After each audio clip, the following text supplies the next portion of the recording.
I saw these gorgeous floral arrangements on Pinterest and I really wanted to recreate it. So I just want to show you guys how I did that. Speechless. They are so beautiful. I just absolutely love the colors and how simple it is, but it's also so intricate and beautiful. I think it's perfect for spring. So yeah, let me show you how I created something similar from the grocery store floral market. This is the first attempt that I made at this floral bouquet. It's absolutely stunning, so let me show you how I did it. I have a bunch of different flowers that I picked up from the supermarket and I chose a bunch of different colors that are very similar to each other and 2 pops of colors which have yellow and orange that match kind of these flowers. First thing that I like to do is fill up a vase of your choice with some filtered water and plant food. Make sure that you don't use tap water. Tap water has a lot of chemicals in it and your flowers will last a lot longer if you use filtered water. I like to fill it up very short because sometimes the leaves on the stems of the flowers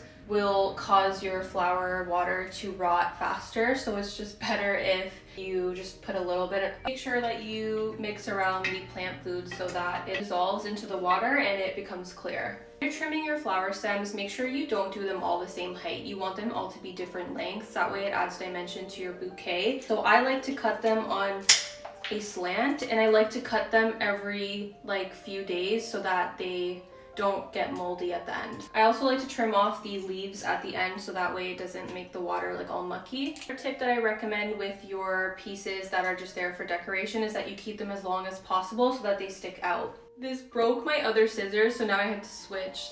Oh my gosh. Make sure you're using scissors that are actually sharp, but just try not to hurt yourself. Another tip with these types of flowers, I try to keep them as long as possible because they end up drooping anyways, but if you want, you can definitely cut them shorter. I just try and be really fragile with these because they go bad really quickly.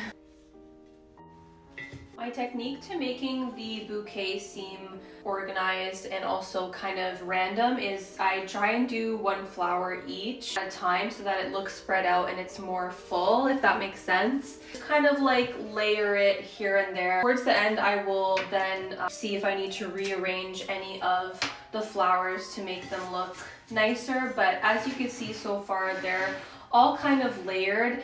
And I will kind of try to make one side of the vase look as nice as possible, although I want the whole thing to look nice, but I kind of want one side to be the main face. And with the ones that have longer stems, I always put them in the middle.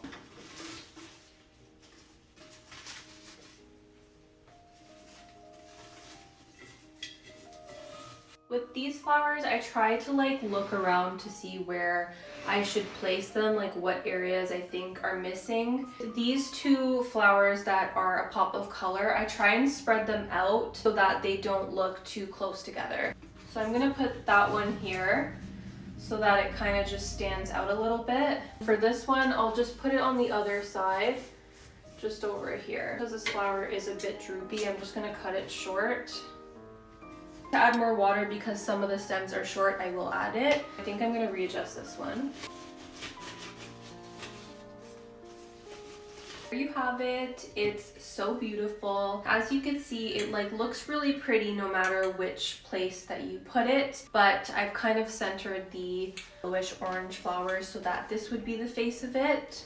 But even this side looks really nice. By the way, I'm not a florist. I'm just an Instagram girl that loves aesthetic bouquets. I recommend that if you want your flowers to last long, you should change the water every 2 days. Make sure it's cold and make sure you add the food. And if you notice that the vase is getting a bit slimy, just make sure you wash it with some soap.